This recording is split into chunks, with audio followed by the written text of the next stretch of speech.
Warga dan petugas Satuan Polisi Pamung Praja Kabupaten Bekasi terlibat aksi saling dorong saat petugas mengawal alat berat yang akan digunakan untuk melakukan eksekusi bangunan liar di Jalan Raya Pulo Timaha, Babelan Kota, Kecamatan Babelan, Kabupaten Bekasi, Jawa Barat. Petugas yang tersulut emosi nyaris terlibat baku hantam dengan warga yang melakukan pengadangan. Petugas sempat terlibat kejar-kejaran hingga akhirnya warga berhasil diamankan. Ketegangan mereda setelah petugas melepaskan warga tersebut. Aksi protes warga dilakukan lantaran pemerintah Kabupaten Bekasi tidak memberikan uang kompensasi terhadap pemilik bangunan. Warga mengaku telah mengeluarkan uang hingga ratusan juta rupiah demi memiliki bangunan yang berdiri di tanah Perum Jasa Tirta yang dibelinya dari oknum perangkat desa. Makanya saya diajak kemari ya, saya nggak berpikir jauh ke situ dulu masalah surat ya. Yang penting saya ada tempat ya, kayak gini aja nih, saya diusir tanpa ada apa-apa, saya kemana gitu. Memang mereka berada di bantaran sungai ataupun di atas saluran irigasi. Petugas Satpol PP menertibkan sebanyak 420 bangunan liar. Pemerintah Kabupaten Bekasi rencananya akan melakukan normalisasi Sungai Pulo Timaha dalam rangka penanganan banjir. Pemerintah juga akan mengembalikan fungsi lahan sebagai ruang terbuka hijau. Dari Kabupaten Bekasi, Jawa Barat, Didi Junaidi melaporkan. Pemirsa, kebakaran hebat menghanguskan sebuah pabrik peralatan rumah tangga di kawasan industri Cikande, Kabupaten Serang, Banten. Api diduga berasal dari korsleting sebuah oven yang kemudian menyebar ke seluruh bangunan. Kobaran api melahap habis sebuah pabrik produksi peralatan rumah tangga di kawasan industri modern Cikande, Kabupaten Serang, Banten. Kebakaran diduga dari korsleting sebuah oven yang tiba-tiba mengeluarkan asap tebal lalu menimbulkan percikan api dan cepat menyebar ke seluruh bangunan. Saat kejadian, sejumlah karyawan yang tengah bekerja tak sempat menyelamatkan peralatan maupun produk yang dihasilkan. Api juga merembet ke area gudang penyimpanan tempat barang-barang jenis mebel yang telah selesai pengerjaan. Proses pemadaman membutuhkan waktu cukup lama karena banyaknya material yang mudah terbakar. Mesin, pokoknya semua Pak, kebakaran udah kesisa Pak. Jadi ini nggak kerja ini? Enggak, kerja juga ngikutin teman-teman.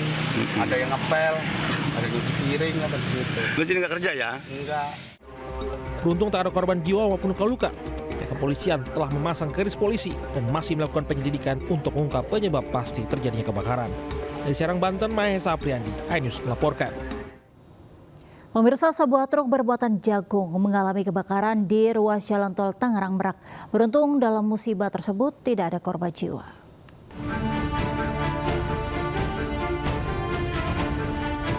Kamera pengguna jalan tol merekam momen kebakaran truk di ruas tol Tangerang Merak di jalur menuju gerbang tol Serang Barat. Kepulan asap terlihat menyelimuti kendaraan truk di bagian depan sehingga membuat pengendara yang berada di depannya berjalan pelan. Truk tronton bermuatan jagung melaju dari arah kota Cilegon menuju Tangerang tiba-tiba terbakar pada bagian depan. Diduga kebakaran dipicu dari konsleting listrik yang berada pada salah satu kabel di bagian mesin. Tanya infonya itu ada api itu mulai dari depan ya, bagian depan ada konslet gitu katanya, informasinya gitu Pak. Itu kebakaran hangus semua badan apa gimana? Itu kita cek itu tadi lihat yang hangus itu bagian depan ya, bagian depan di supir di depan mesin ya. Petugas yang mendapat laporan langsung melakukan pemadaman. Tidak ada korban jiwa maupun luka dalam peristiwa ini. Dari Serang, Banten, Mahesa Apriandi, iNews melaporkan. Pemirsa, diduga mengalami remblong, truk tronton bermuatan semen menabrak sejumlah kendaraan hingga rumah warga di ruas Jalan Raya Desa Kayubihi, Kabupaten Bangli, Bali. Akibatnya 4 korban meninggal dunia, termasuk sopir truk tronton yang belum diketahui identitasnya.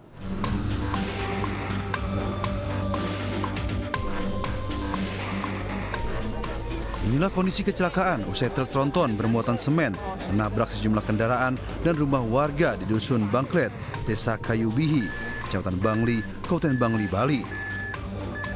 Dalam kecelakaan tragis ini, 4 orang dinyatakan meninggal dunia di lokasi kejadian, termasuk sopir tronton yang belum diketahui identitasnya dan 1 korban luka-luka.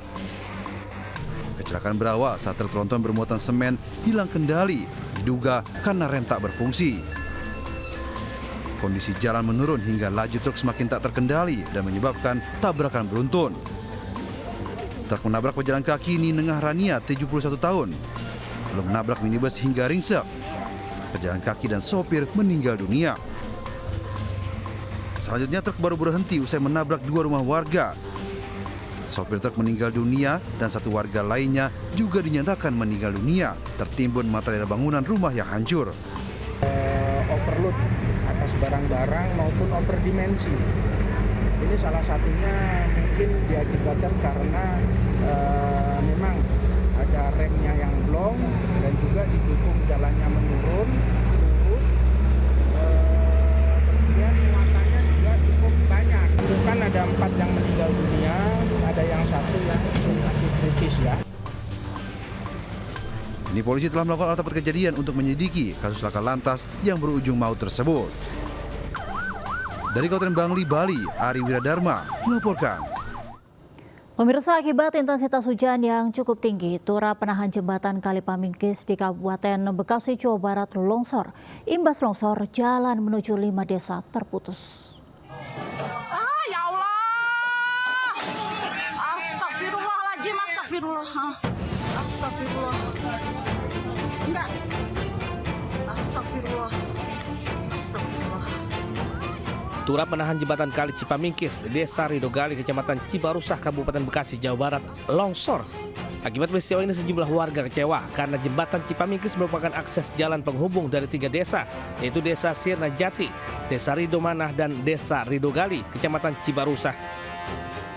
Sekian kalinya ini terjadi karena mungkin hujan yang terlalu deras tuh waktu hari kemarin, malam kemarin tuh. Jadi terlalu deras mungkin. Jadi airnya juga jadi dia nggak lurus jalannya. Itu yang masyarakat awam tuh ya penilaiannya seperti itu. Jadi ini jalannya nggak lurus. Warga pun terpaksa harus memutar arah untuk dapat melintas ke wilayah Kabupaten Bekasi maupun ke wilayah Kabupaten Kerawang. Dari Kabupaten Bekasi, Jawa Barat, Didit Junaidi, iNews melaporkan. Berawal kenalan melalui media sosial, Ririn Cahyani, gadis belia warga Pedongkelan, Jakarta Barat, dibawa lari seorang pria sejak hari Minggu lalu. Kepergian korban dan pelaku sempat terekam kamera pengawas milik warga.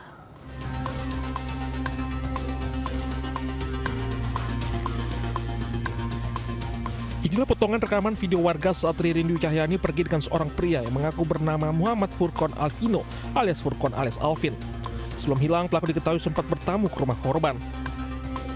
Usai berbincang sebentar, pelaku kemudian izin mengajak korban untuk jajan dan meninggalkan tas berisi baju, sepatu, sandal, dan botol minum di rumah korban agar keluarga percaya.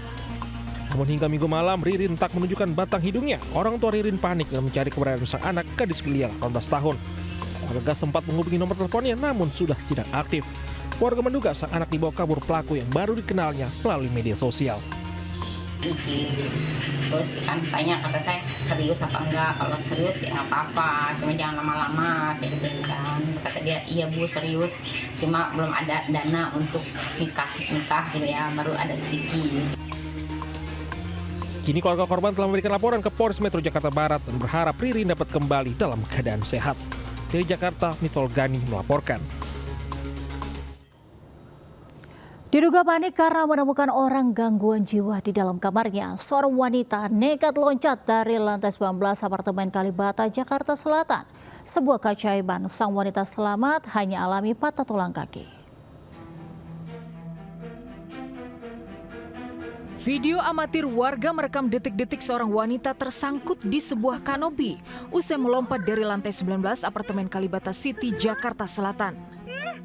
Peristiwa ini terjadi pada Selasa sore sekitar pukul 5. Peristiwa bermula saat terjadi mati listrik di unit apartemen korban. Pemilik kamar memilih turun ke lantai bawah tapi lupa mengunci pintu kamar. Setelah listrik menyala, ia pun kembali ke kamarnya. Tapi alangkah kagetnya saat menemukan orang dengan gangguan jiwa atau ODGJ berada di dalam kamarnya. ODGJ tersebut diketahui merupakan WNA Afghanistan. Seketika korban pun panik lari ke balkon dan langsung loncat dari lantai 19. Beruntung korban masih selamat dan sadar namun mengalami patah tulang kaki. Nggak lihat jatuhnya gimana pas Terus aku lihat kirain gas meledak. Kenceng tuh ya bang? Kenceng banget. Kirain kayak gas meledak. Pas lihat, ya yang pertamanya dia kayak tengkurap gini. Dia tanya 2 menit 3 menit dia diem. Pesanan kan kata orang juga meninggal. Pas 4 menit 5 menit kan gerak. Ternyata masih hidup ya ternyata ya. Sementara terduga ODGJ yang merupakan WNA Afghanistan telah diamankan untuk dimintai keterangan. Dari Jakarta, Helmi Sejangbati, iNews melaporkan. Pemirsa, puluhan karung berisikan bangkai ayam ditemukan warga di Desa Cikahuripan, Lembang, Kabupaten Bandung Barat. Bangkai ayam itu mengeluarkan bau yang sangat menyengat hingga mengganggu aktivitas warga.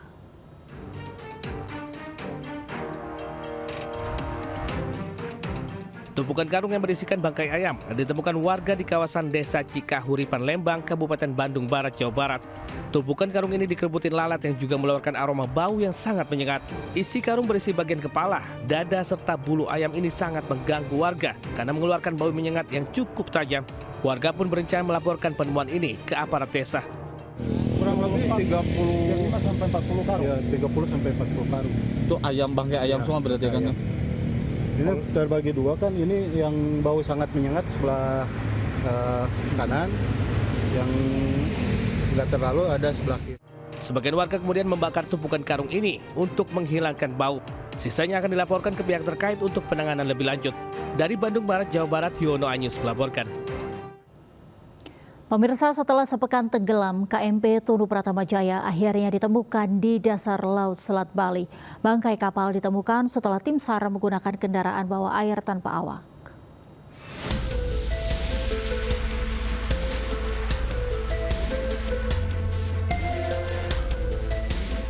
Setelah sepekan tenggelam, KMP Tunu Pratama Jaya diduga kuat ditemukan di dasar Laut Selat Bali di kedalaman 49 meter.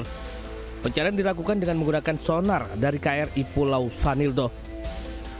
Setelah sonar memastikan objek mencurigakan, petugas kemudian menurunkan kendaraan bawah air tanpa awak yang dikendalikan dari permukaan atau ROV. Jadi kami memperkirakan pada pukul 07.30 tadi arus tidak terlalu kuat, tapi ternyata kondisi di lapangan berbeda. Kami menurunkan kamera bawah air sampai dengan kedalaman 35 meter.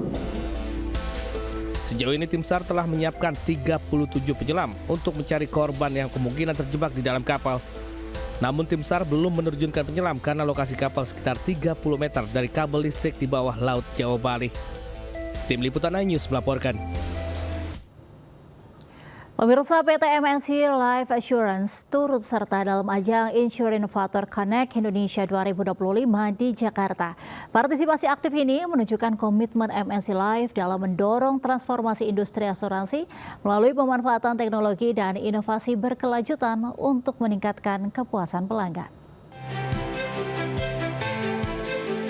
Managing Director Insurance Business Group and President Director MNC Life, Risya Dilianti, menjadi salah satu panelis dalam ajang Innovator Connect Indonesia 2025. Dalam paparannya, Risya menekankan pentingnya transformasi industri asuransi dengan terus adaptif terhadap teknologi dan inovasi agar produk-produk asuransi semakin mudah dipahami dan menjangkau kepuasan pelanggan. Dalam hal inovasi, MNC Life memiliki inovasi produk asuransi melalui aplikasi Motion Life yang dapat memberikan berbagai layanan asuransi. Nasabah bisa membeli dan mengklaim asuransi melalui aplikasi tersebut di mana saja dan kapan saja. Masa depan industri asuransi ditentukan oleh bagaimana perusahaan asuransi itu bisa lebih dalam memahami pelanggan. Tidak hanya melulu tentang seberapa canggih teknologi yang digunakan.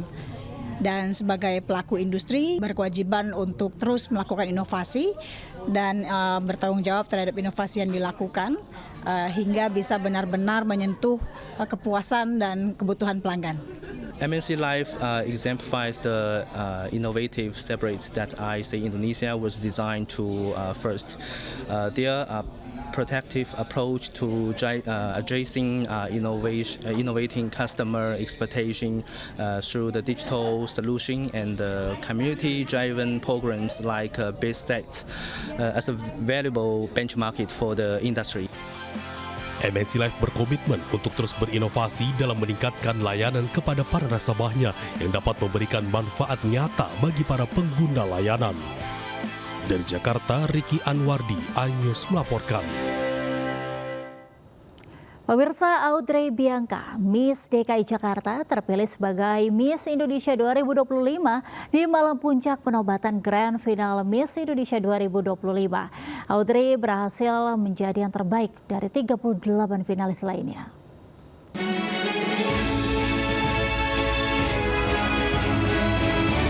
Audrey Bianca berhasil menjadi yang terbaik setelah mengalahkan 37 peserta lainnya di ajang Miss Indonesia 2025.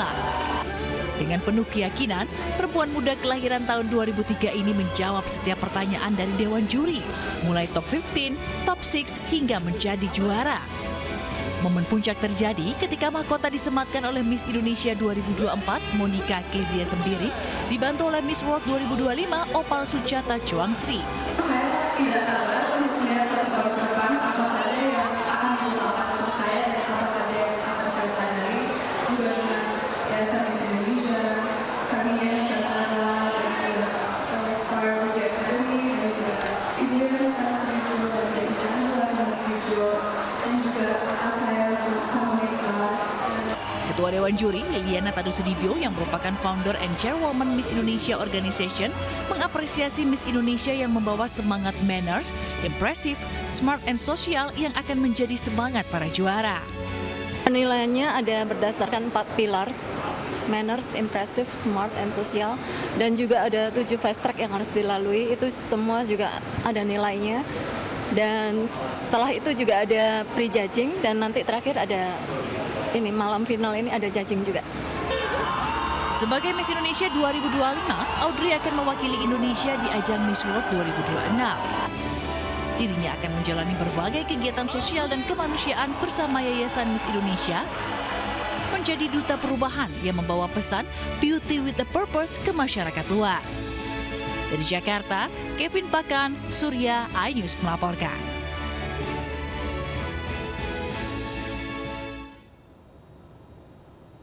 Pemirsa, momen liburan sekolah waktunya mengisi pengalaman yang menyenangkan bagi anak dan keluarga tercinta. Namun bagaimana jika liburan anak kali ini berbeda pada umumnya dengan diisi kegiatan alam militer yang asik dan bermanfaat untuk berlatih motorik dan team building untuk anak. Berikut informasinya untuk Anda.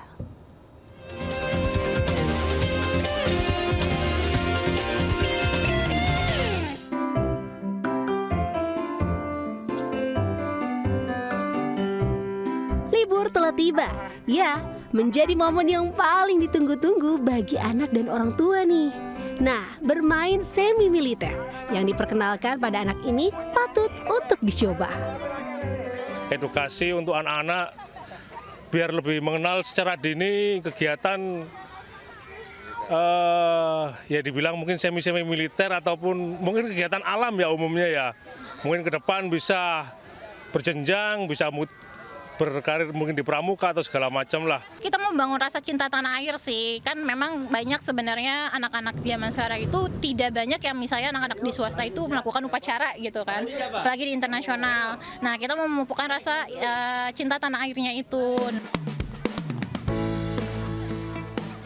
Selain menyenangkan, anak-anak di sini dilatih untuk mengeksplor kemampuan motorik tubuhnya dengan permainan menembak, merayap, hingga flying fox yang menyenangkan. Manfaat lain yang didapatkan dari kegiatan ini, tentu anak-anak dilatih untuk disiplin, fisik, dan mentalnya. Dan bonusnya lagi, anak juga dilatih menumbuhkan rasa cinta pada tanah air. Dan lompat tali, dan menembak. Oh, menembak. Seru banget nggak tadi? Iya. Oke, paling suka mainan apa? Yang merangkak di bawah air. Seru. Coba gimana serunya? Seru. Mataku, mata kanan mataku, mata kiri mataku, Mata-mata. Cenderung lebih senang ke aktivitas seperti ini ya, dan lagian kan juga membantu motoriknya dia juga gitu kan, untuk perkembangan motoriknya dia agar dia juga bisa lebih menguasai untuk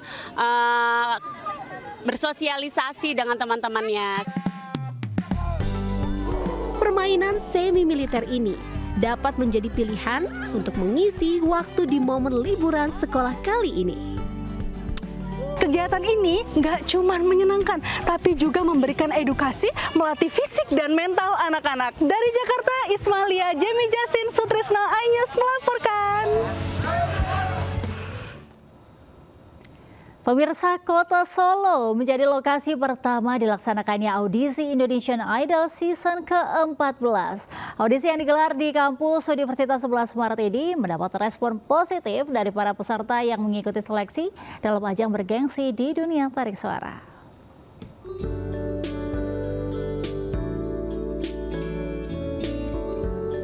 Ribuan peserta antusias mengikuti audisi Indonesian Idol Season 14 di Gedung Auditorium Universitas 11 Maret, Solo. Pada hari pertama audisi, jebolan Indonesian Idol season sebelumnya yakni Sabrina Leonor, Pice Kota, dan juga Ken Riz turut hadir berbagi pengalaman saat mengikuti audisi Indonesian Idol. Sebagai motivasi, para alumni Indonesian Idol ini juga menampilkan kemampuan mereka bernyanyi di depan para peserta. Yang diharapkan tentunya kita bisa menemukan banyak sekali talenta-talenta Indonesia, anak-anak muda Solo ataupun yang ada di sekitar kota Solo atau kota-kota sekitar Solo yang bisa menuju ke Jakarta tentunya. Bisa bertemu langsung dengan juri atau bahkan bisa menjadi idola Indonesia. Sementara pada hari kedua audisi, para peserta mendapatkan motivasi untuk menggapai mimpinya di Indonesian Idol dari alumni Idol Season 12 Roni Parulian. Penyanyi muda asal Medan ini memotivasi para peserta untuk semangat dalam mengikuti tahapan demi tahapan dalam Indonesian Idol Season 14 ini. Pastinya berdoa, yang paling penting itu berdoa. Teman-teman harus latihan, semangat, siapin mental, siapin segala hal yang menjadi peluru buat kalian, dan ya bersyukur aja apapun hasilnya. Indonesian Idol itu salah satu jalan ninjaku buat sampai ke salah satu mimpi. Dan di Idol juga ini salah satu pintu yang terbesar buat aku. Audisi Indonesian Idol Season 14 akan dibuka di 12 kota besar lainnya. Dan kota Palembang menjadi kota digelarnya audisi Indonesian Idol setelah kota Solo. Dari Solo, Jawa Tengah, Halim Makfur, iNews melaporkan.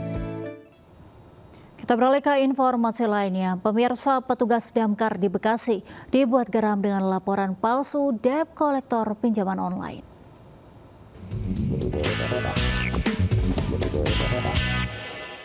Daerah ada ular, ya kan? Warga laporan, ternyata pas kita datang ke lokasi, ternyata yang telepon kita itu dari DC ya. DC, debt kolektor pinjol. Jadi kita disuruh untuk tagih hutang pinjol. Waduh, kan kebangetan. Enaknya DC kayak gini diapa? Inilah curahan hati salah satu petugas Dinas Pemadam Kebakaran Kabupaten Bekasi yang viral di media sosial. Ia mengaku kesal atas ulah debt kolektor pinjaman online yang membuat laporan palsu tentang adanya ancaman ular di sebuah rumah di wilayah Setu, Kabupaten Bekasi. Penagih utang itu memanfaatkan petugas yang mendatangi lokasi untuk menagih utang kepada pemilik rumah dengan menggunakan telepon genggam milik petugas damkar. Hal ini membuat petugas damkar kesal lantaran diperdaya penagih utang yang seolah-olah adalah pemilik rumah yang terancam dengan keberadaan ular.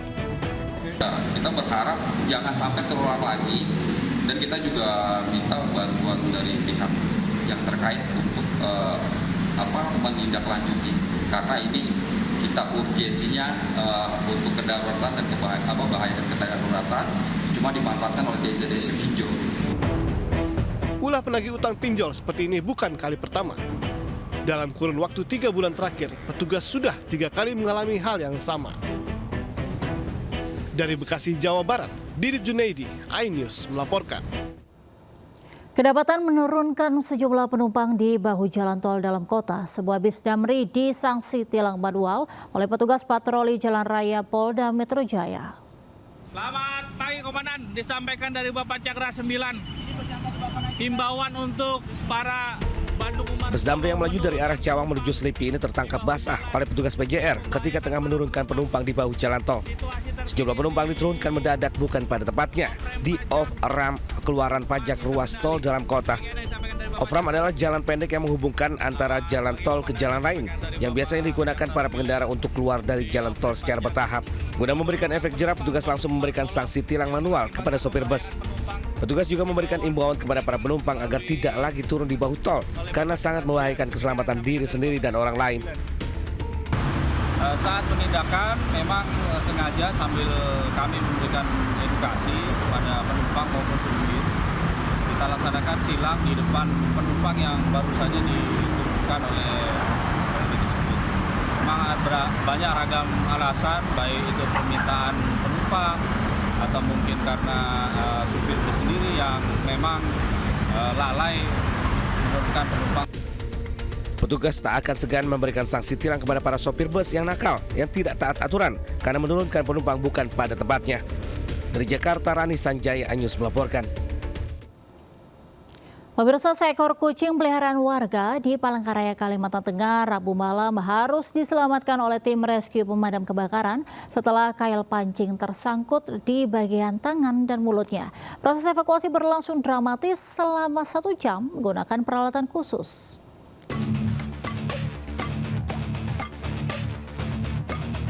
Tim rescue damkar yang tiba di rumah warga di Kelurahan Banturung, Palangkaraya, Kalimantan Tengah langsung mengevakuasi dengan sangat hati-hati, melepaskan kail pancing yang menancap di tangan dan mulut kucing lucu ini. Evakuasi terpaksa menggunakan gerinda kecil dan tang khusus untuk memotong dan mengeluarkan kail pancing yang tersangkut. Untuk mengurangi rasa sakit, petugas juga memberikan cairan obat bius pada kucing sebelum proses pelepasan dilakukan. Setelah 1 jam berjuang, petugas akhirnya berhasil melepaskan kail dari tangan dan mulut kucing tanpa menyebabkan luka tambahan. Diketahui kejadian berawal saat kucing yang diberi nama Bino bermain dengan pancing milik pemilik rumah yang masih memiliki umpan ikan palsu di ujung kail. Rupanya memain pancing yang ada pancingan ikannya, ikan plastik palsu. Nah, disitulah terkait pada bagian tangan dan mulutnya menjadi satu seperti ini. Sehingga semakin dia berontak, semakin dalam. Pemilik rumah sudah berusaha sekitar setengah jam, bahkan karena berontaknya membuat bagian daging bibirnya ada yang sobek. Oleh karena itu, tim rescue damkar Kota Palangkaraya melakukan dengan obat bius agar si Bino ini tidak merasa terlalu sakit. Tanpa disadari, bagian mulut dan tangannya justru tercantol oleh kail pancing hingga tidak bisa dilepas. Meski sudah coba dilepas oleh pemiliknya, namun tidak berhasil sehingga terpaksa menghubungi petugas damkar untuk meminta bantuan. Dari Palangkaraya, Kalimantan Tengah, Ade Sata, Anyus melaporkan. Pemirsa, unjuk rasa ratusan mahasiswa berujung bentrok dengan pihak keamanan di Universitas Halu Olo Kendari. Sebelumnya, pengunjuk rasa menolak perpanjangan jabatan rektor yang dinilai syarat permainan.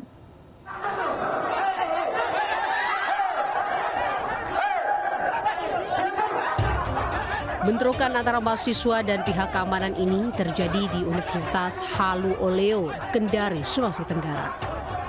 Bentrokan tak terelakkan saat Rektor Profesor Muhammad Zamrun Firihu mencoba menemui massa. Kehadiran Rektor justru membuat massa makin emosi hingga akhirnya Rektor meninggalkan lokasi unjuk rasa. Mahasiswa sempat dipukul mundur menjauh dari gedung rektorat. Namun mahasiswa terus memaksa merangsek ke pelataran gedung rektorat. Unjuk rasa ini digelar keluarga besar mahasiswa Universitas Halu Oleo yang menolak perpanjangan jabatan rektor buntut dari pemilihan rektor Juni lalu yang dinilai syarat permainan. Karena belum ada pelantikan, takutnya jangan sampai memang hal ini betul-betul dianulir, makin ada terjadi kembali. Jadi kita meminta netralitas, mungkin dari Kemendikti-Saintek agar PJ langsung. Dalam aksi ini, mahasiswa juga meminta Mendikti-Saintek membentuk tim investigasi independen nasional untuk mengungkap dugaan permainan pemilihan rektor Universitas Halu Oleo. Dari Kendari, Sulawesi Tenggara, Asdar Zula melaporkan. Pemirsa, eksekusi bangunan liar di sepanjang tepian Sungai Pulo Timaha, Kabupaten Bekasi diwarnai kericuhan. Sejumlah warga yang mencoba menghadang alat berat nyaris terlibat baku hantam dengan petugas Satuan Polisi Pamong Praja.